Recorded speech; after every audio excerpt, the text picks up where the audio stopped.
Halo kelas, selamat datang dan selamat berjumpa kembali dalam kuliah daring untuk mata kuliah Rekayasa Perangkat Lunak. Semoga teman-teman dalam keadaan sehat semua. Oke, di pertemuan kali ini materi yang akan saya sampaikan adalah analisis kebutuhan perangkat lunak dengan menggunakan UML. Yang kita ambil poinnya adalah use case diagram. Baik kelas, RPL use case modeling yang merupakan sebuah komponen dari UML yang akan kita bahas kali ini adalah bagaimana use case tersebut digunakan dalam analisis kebutuhan perangkat lunak. Oke, kompetensi untuk materi ini adalah yang pertama tentu diharapkan setelah mempelajari materi ini diharapkan mahasiswa mampu menjelaskan teknik dokumentasi kebutuhan dengan menggunakan use case. Kemudian mengerti komponen-komponen use case itu apa saja. Lalu mampu mencari dan menemukan aktor dan use case dari sebuah spesifikasi sistem. Oke, sebelum kita membahas use case, saya sampaikan dulu terlebih dahulu apa sebenarnya UML tersebut. UML atau Unified Modeling Language adalah merupakan bahasa standar yang dapat digunakan untuk membuat blueprint, blueprint atau cetak biru dari sebuah software.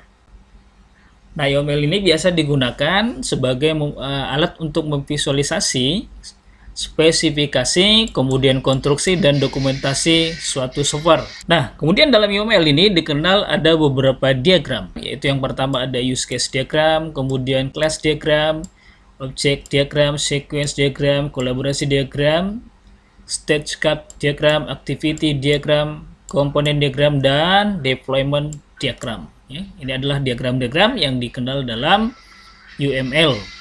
Nah, untuk pertemuan kali ini kita akan membahas untuk diagram yang pertama, yaitu use case diagram. Bagaimana use case ini digunakan sebagai alat untuk menganalisis kebutuhan dari sistem. Nah, use case diagram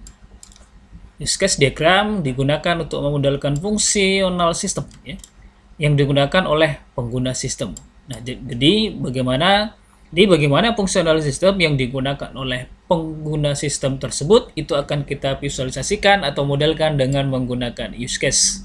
Nah, use case juga bisa menggambarkan kebutuhan sistem dari sudut pandang user. Use case diagram memiliki beberapa komponen.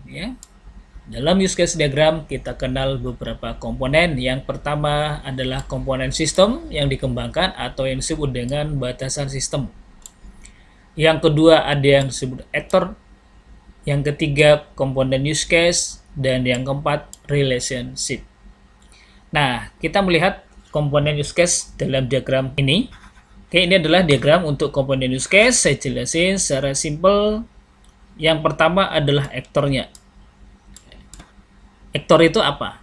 Aktor atau aktor itu merupakan seseorang atau sesuatu di luar sistem. Seseorang atau bahkan sesuatu di luar sistem tetapi berinteraksi dengan sistem.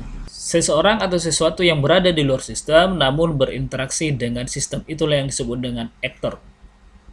Nah, dalam hal ini contoh misalnya dalam sebuah use case diagram penjualan kita membuat sebuah pendefinisian untuk satu buah aktor, yaitu misalnya seller atau aktor penjual. Nah, kemudian komponen yang berikutnya adalah garis komunikasi ini, disebut juga garis asosiasi yang menghubungkan antara aktor dengan use case atau sering juga disebut menunjukkan komunikasi antara aktor, komunikasi antara aktor atau aktor dengan use case-nya. Digambarkan dengan menggunakan garis. Nah, lalu use case sendiri digambarkan dengan menggunakan bentuk elips, di mana di dalamnya akan ditulis nama use case-nya. Nah, contoh use case ini kalau tadi aktornya adalah penjual, seller, untuk use case-nya kita gambarkan sebagai daftar item untuk dijual.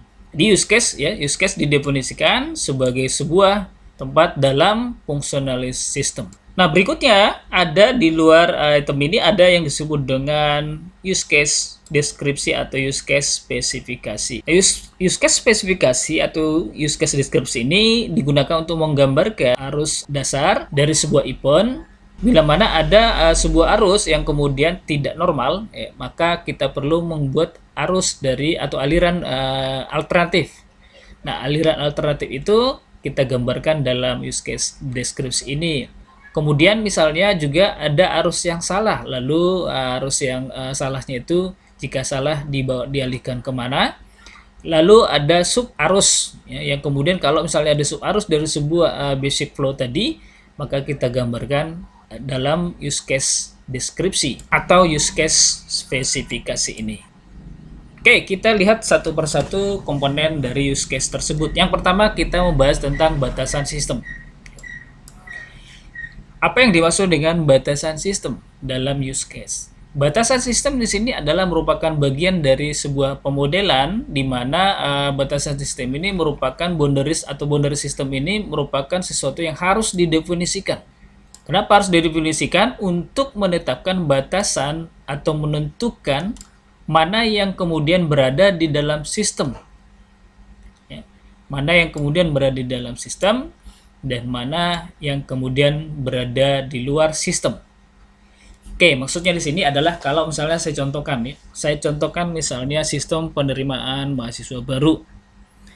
Penerimaan mahasiswa baru ini alurnya atau alirannya adalah misalnya calon mahasiswa itu membuka sistem penerimaan PMB lalu mengisi formulir. Nah, setelah mengisi formulir, apakah sistem langsung menganggap bahwa si calon tersebut sudah terdaftar sebagai calon mahasiswa baru? Ternyata belum ya. Ketika si pendaftar mengisi formulir pendaftaran, lalu merekamnya, maka si pendaftar tersebut belum dinyatakan sebagai pendaftar tervalidasi. Kenapa? Karena dia harus melakukan pembayaran terlebih dahulu. Setelah melakukan pembayaran, misalnya melakukan pembayaran di bank, lalu si pendaftar tadi mengupload bukti bayarnya ke dalam sistem. Maka setelah mengupload bukti bayar ke dalam sistem, maka sistem akan memvalidasi bahwa si pendaftar tersebut masuk dalam daftar calon mahasiswa baru. Lalu dikeluarkanlah sebagai bukti pendaftaran atau bukti registrasi mahasiswa baru. Nah, artinya dalam kegiatan tadi ada yang kemudian itu dilakukan di luar sistem, yaitu pembayaran pendaftaran tadi. Pembayaran pendaftaran tadi itu dilakukan di bank, di luar sistem PMB, di luar sistem penerimaannya. Maka itu harus dikasih batasan, dibuat batasan bahwa pembayaran pendaftaran tadi itu tidak masuk dalam sistem penerimaan mahasiswa baru. Meskipun aliran datanya itu memang dibutuhkan untuk sistem penerimaan mahasiswa baru, maka harus dibuat batasannya. Dibuat batasan bahwa sistem pembayaran itu berada di luar sistem penerimaan mahasiswa barunya. Oke, yang kedua, komponen yang kedua dalam use case adalah aktor atau aktor. Aktor adalah seseorang. Ya. Bisa seseorang, bisa juga sesuatu yang kemudian berinteraksi dengan sistem yang dikembangkan. Ya. Seseorang bisa juga sesuatu ya, yang kemudian berinteraksi dengan sistem yang dikembangkan. Aktor menyatakan peranannya atau role-nya yang dimainkan oleh pengguna saat berinteraksi dengan sistem atau use case. Biasanya aktor menyatakan peranan yang dilakukan oleh manusia, ya. Peranan yang dilakukan oleh piranti perangkat keras atau sistem lain. Nah, untuk simbol aktor digambarkan seperti ini. Ya. Nah, kemudian komponen lain dari use case adalah relasi antar aktor. Yang saya gambarkan di awal tadi merupakan garis tadi ya, garis penghubung atau garis komunikasi atau garis asosiasi. Relasi antar aktor ini ketika beberapa aktor sebagai bagian dari peranan yang memainkan peranan yang lebih general atau jadi umum, maka dapat dibuat relasi antar aktor atau disebut dengan relasi generalisasi. Jika sebagai bagian dari peranannya memainkan peranan yang lebih general.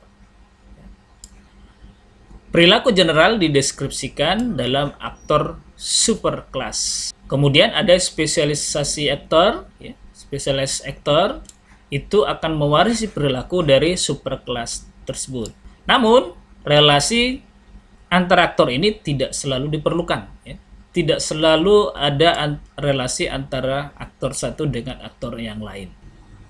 Nah, kalau kita gambarkan relasi antar aktor ini, mana yang perlu dan mana yang tidak perlu, kira-kira seperti ini dia penggambarnya ya. Misalnya ada sebuah aktor yaitu disebut nasabah. Ya. Nasabah. Kemudian ada aktor lain yaitu ada namanya nasabah khusus. Nah, dalam relasi antar aktor, nasabah dengan nasabah khusus ini relasinya merupakan bahwa nasabah khusus ini adalah merupakan inheritance atau pewarisan dari nasabah. Nasabah umum, nasabah khusus. Nah, ketika nasabah khusus ini merupakan inheritance dari nasabah, maka penggambaran relasinya bukan dari nasabah ke nasabah khusus. Karena nasabah khusus ini merupakan inheritance atau pewarisan dari nasabah. Jadi, menulis relasinya bukan dari nasabah ke nasabah khusus. Ya. Tetapi dari nasabah khusus ke nasabah. Nih.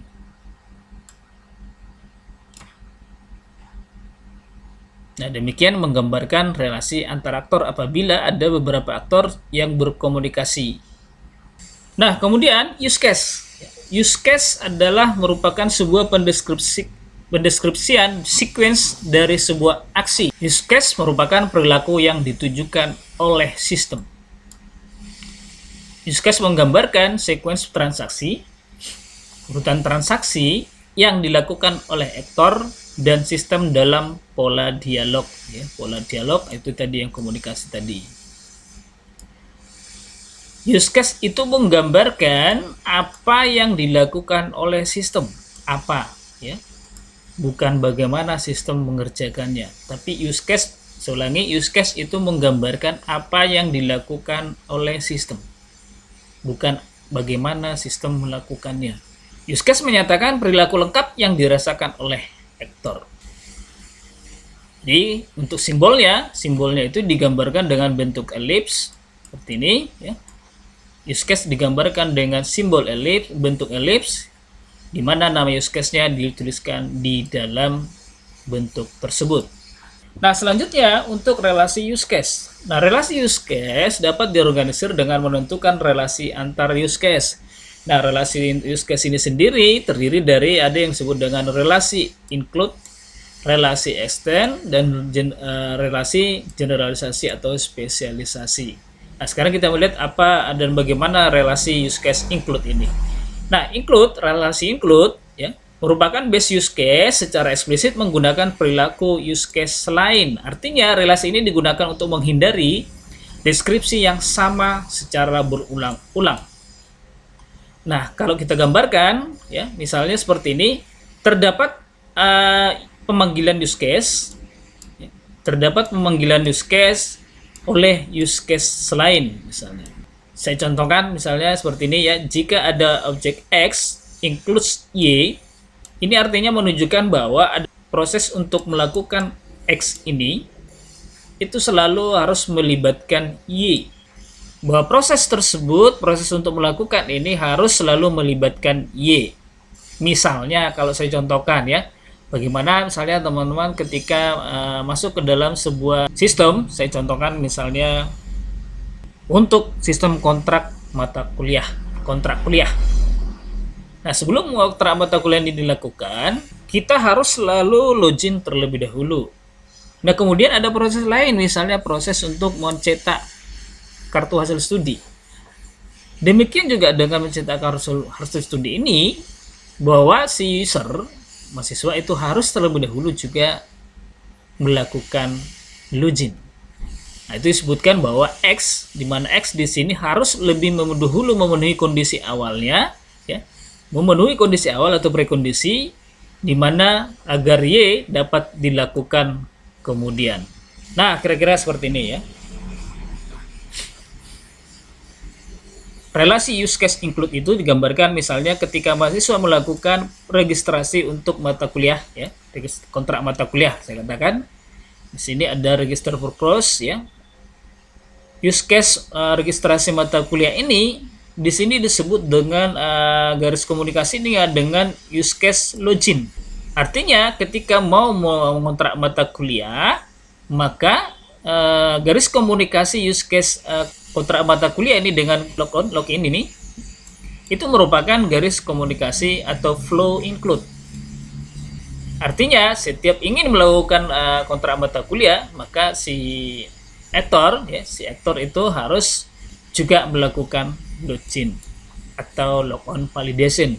Demikian halnya ketika maintenance kurikulum, merubah atau memilih mata kuliahnya. Nah, ini merupakan use case juga, use case yang merupakan yang memiliki garis komunikasi include dengan use case logon validasi.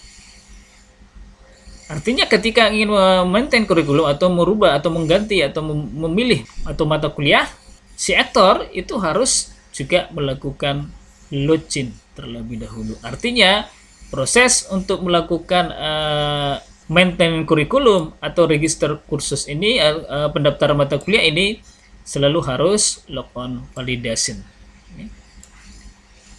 Itu maka disebut dengan relasi include. Nah, berikutnya adalah relasi use case, yaitu relasi extend. Relasi extend ini merupakan perluasan use case ya.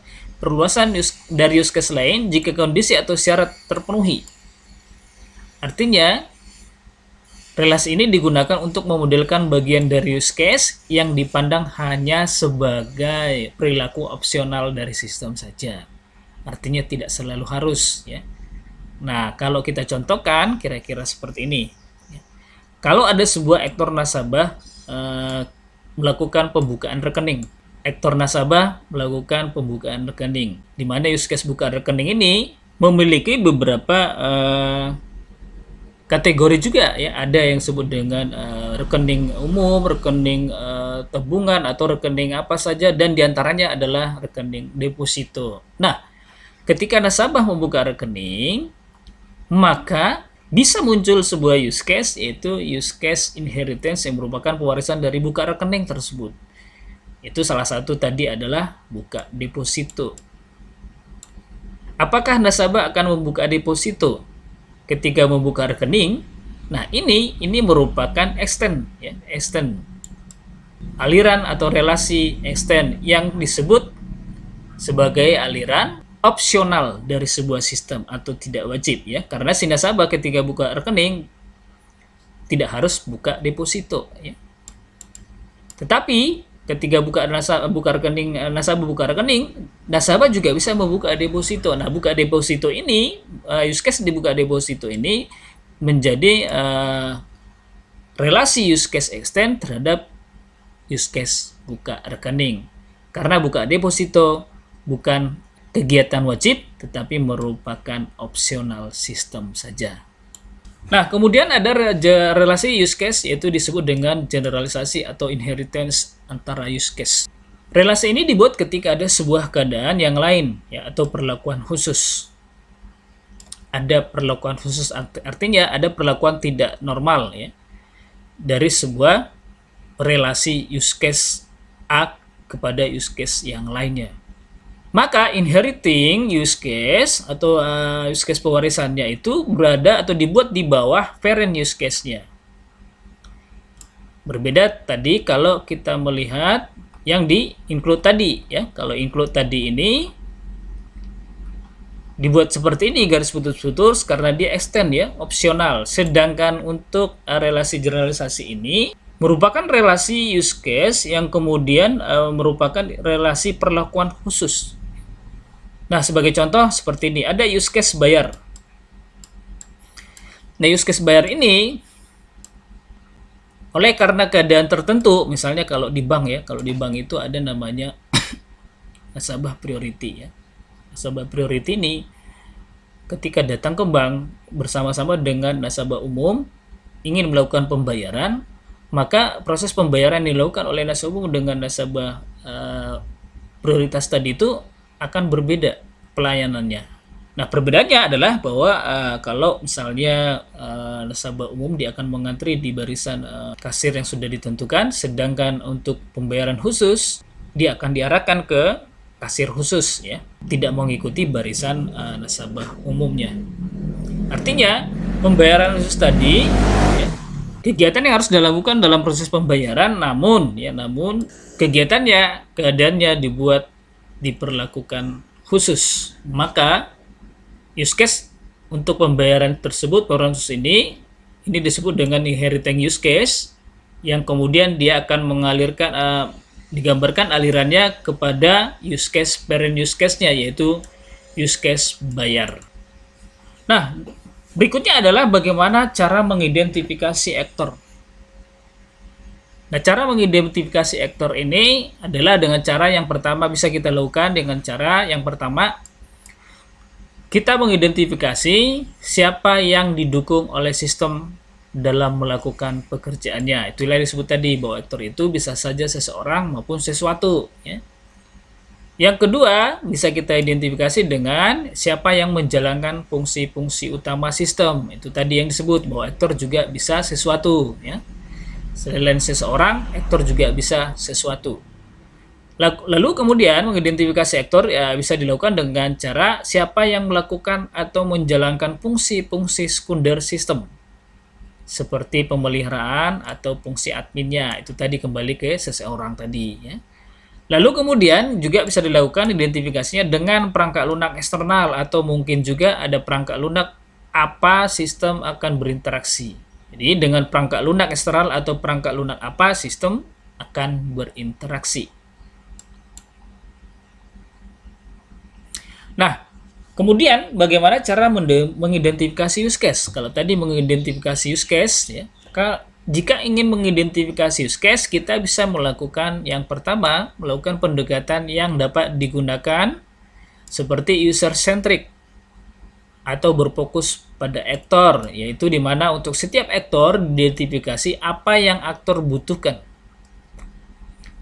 Apa yang aktor butuhkan untuk dilakukan oleh sistem. Itu yang disebutkan tadi ya. Jadi pendefinisian use case itu adalah apa yang bisa dilakukan oleh sistem, bukan bagaimana sistem melakukannya. Maka begitu cara mengidentifikasi use case. Atau ya secara umum disebut bahwa identifikasi use case itu dapat dilakukan dengan melihat daftar use case ya, daftar use case yang mencakup fungsional sistem. Baik, kalau saya contohkan misalnya ya, ini ada sebuah use case dalam sistem reservasi ya, sistem reservasi. Nah, dalam sistem reservasi ini kita identifikasi aktornya ada yang disebut dengan customer atau pelanggan. Kemudian ada kasir ya. Lalu ada yang disebut dengan pimpinan ya. Ini contoh ya. Nah, dalam reservasi ini saya anggap ini adalah reservasi katakanlah gedung ya, atau katakanlah tempat rapat atau tempat acara. Nah, dalam proses reservasi ini si customer itu dia harus terlebih dahulu mendaftar, ini register ya. Jadi ada use case register yang dilakukan oleh sistem, oleh customer. Kemudian setelah register, maka si customer itu terdaftar sebagai member dari sistem reservasi gedung tadi. Lalu dia berhak untuk melakukan login. Ya. Login. Lalu setelah dia login, maka si aktor customer ini bisa melakukan atau melihat beberapa informasi tentang reservasi, misalnya gedungnya di mana, gedungnya tanggal berapa saja yang masih kosong, kemudian kalau dia gedungnya terdiri gedung A dan B, gedung mana yang masih tersedia, di tanggal berapa dia masih kosong, kemudian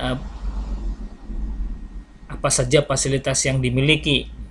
Lalu kemudian setelah si customer bisa melihat informasi tentang reservasinya, maka si customer aktornya ini bisa membuat proses reservasi ya. melakukan proses reservasi. Nah, di saat reservasi ini, di sini ada sebuah use case, yaitu validasi reservasi. Nah, ini merupakan use case yang memiliki aliran dengan use case membuat reservasi ini dengan garis komunikasi include. Karena ketika divalidasi reservasinya, ya, divalidasi apakah disetujui atau tidak, maka proses yang dilakukan terlebih dahulu, artinya si customer sudah terlebih dahulu membuat proses reservasi atau pemesanan. Nah, kaitannya dengan sistem reservasi ini, ketika si aktor customer ini melakukan login dan memilih lalu membuat reservasi dan reservasinya divalidasi, si kasir akan melakukan proses update informasi di dalam sistem reservasinya agar si customer tadi ini bisa melihat update informasi terbaru, mulai dari tempat yang kosong, ya, peralatan atau informasi mengenai fasilitas gedungnya dan lain-lain yang kemudian itu adalah merupakan informasi update terbaru. Lalu proses validasi merupakan atau menjadi proses pengikatan terhadap si pemilik gedung dengan si customernya di mana gedung tadi akan digunakan. Nah, kemudian ada aktor lain yang bisa kita definisikan dalam proses reservasi ini, ada yang disebut dengan pembina atau pemilik, ya, pemilik gedung lah.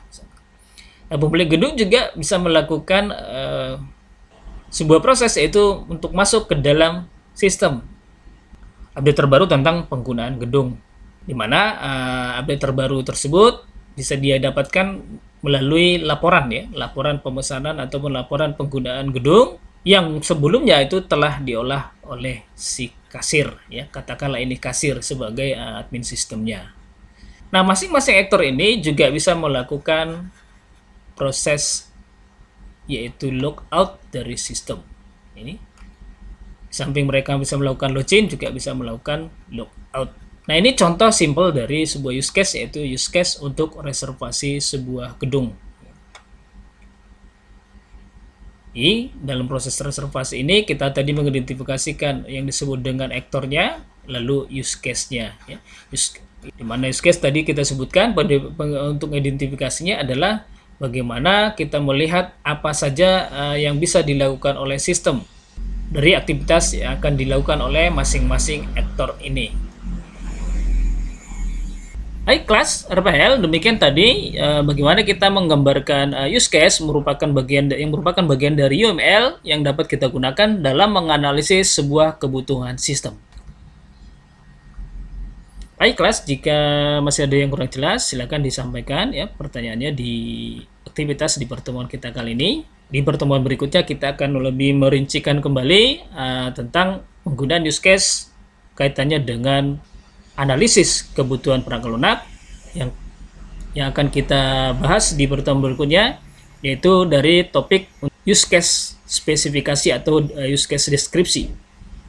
Untuk melihat lebih rinci bagaimana use case kita gunakan sebagai alat untuk memvisualisasikan sebuah spesifikasi sistem. Oke kelas, terima kasih sudah mengikuti perkuliahan di pertemuan kali ini. Sampai bertemu di pertemuan berikutnya. Sampai jumpa dan salam sehat.